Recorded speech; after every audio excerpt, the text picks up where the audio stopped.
Hey guys, Kev here, and I want to do my first impressions on the Microtech Cypher Katana or Katana Cypher. This was loaned into me by Kyle J. Lanfear, aka Red Wolf EDC. He sent me like 3 or 4 knives to check out, and yeah, this was one of them I was more excited about. This is the Cypher from Microtech. You can see here. Patent pending, USA. It was made 5/2018, so May of 2018. So older knife, 169 there.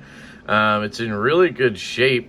This is an aluminum chassis, I believe. They usually use aluminum, and it feels like it. It does not have a glass breaker. It has this sort of backspacer type thing, I guess, or butt, I guess you'd call it. Nice pocket clip on this guy. I think it might be titanium. Now the retention is like insane on this thing. I can't even lift it up. And that's how it feels going in your pocket. It was actually the first time I tried to put it in pocket. I think I unboxed this on Lefty Live, and then I showed it on the edge, but I haven't had a chance to pocket it yet, and I probably won't now that I just tried that. And this was more of a piece that I just wanted to kind of feel, check out. It's not something that I actually like wanted to carry around or anything, because one, it's expensive. This is apparently a rare Microtech, the Cypher Katana, or Katana Cypher, whatever.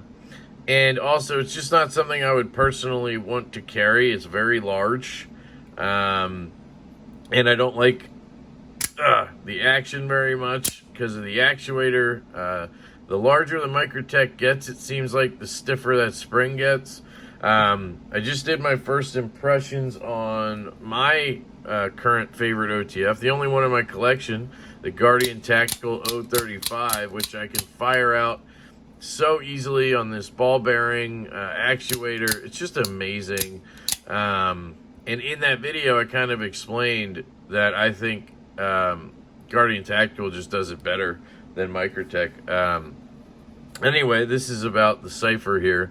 I just think it's a cool design. I think John Wick used one of these in the movies. Now this one here has this kind of OD green and OD brown kind of thing going on, or is it dark flat earth, not OD brown, sorry. But it has this weird blade coating on it that really kind of ruins the design for me, to be honest. It looks really cool all over, and then you have this like splotchy coating on here that covers half the blade. Like, why not just leave it stonewashed? That's what it looks like underneath, right? It's like they stonewashed it and then they threw this ugly coating on top. Or coat it all the way. Then it would have looked pretty sick too. One or the other, but they did this weird splotchy coating on it. I just, look at the tip. It's just, I don't know, I just don't like it at all. So there's that, but you can see how huge this knife is. I mean, I'm holding it down at the bottom here. There's a little bit sticking out, and there's still so much knife to go. If I hold it up here, you can see how much sticks out. It's over a 4-inch blade. It's got to be like 4 1/4, 4 1/2. Here, I'll lay it down and then pull out the Guardian Tactical, which is 3 1/2 inches. This isn't like a baby knife. Now, Kyle would probably say it is, but you can see right there, it has an extra inch on there almost. So this is probably a 4 1/2-inch blade, 4 1/4 at the least. And then this is a, I believe, 4 1/4-inch handle. And this is another, you know, inch and a half. Usually it's about an inch longer than the blade on a Microtech or Guardian Tactical. So if you have 4 1/4 here, it's probably 5 1/4 here. 4 1/2, 5 1/2. That's kind of how it usually works, unless it's like a knockoff or something, you know. So it's a big boy, right? Kind of shows you that right there. I think the details on it are nice. Uses this Microtech proprietary hardware, of course, which people either love or hate. People who don't take them apart love them. People who want to be able to maintain their knives more than just spraying a can of gun oil in there are going to hate it, right? The actuator is classic Microtech, a rough-ass thing that you have to shove with your thumb, and it just hurts like a bitch. And, you know, this one's not terrible, but, like, I am never going to sit here and fidget with this. Like, ow, that was the most I could have done. Like, that hurts. And that's why I really like the Guardian Tacticals. They just are smoother. They're funner to operate. It's more fidgety.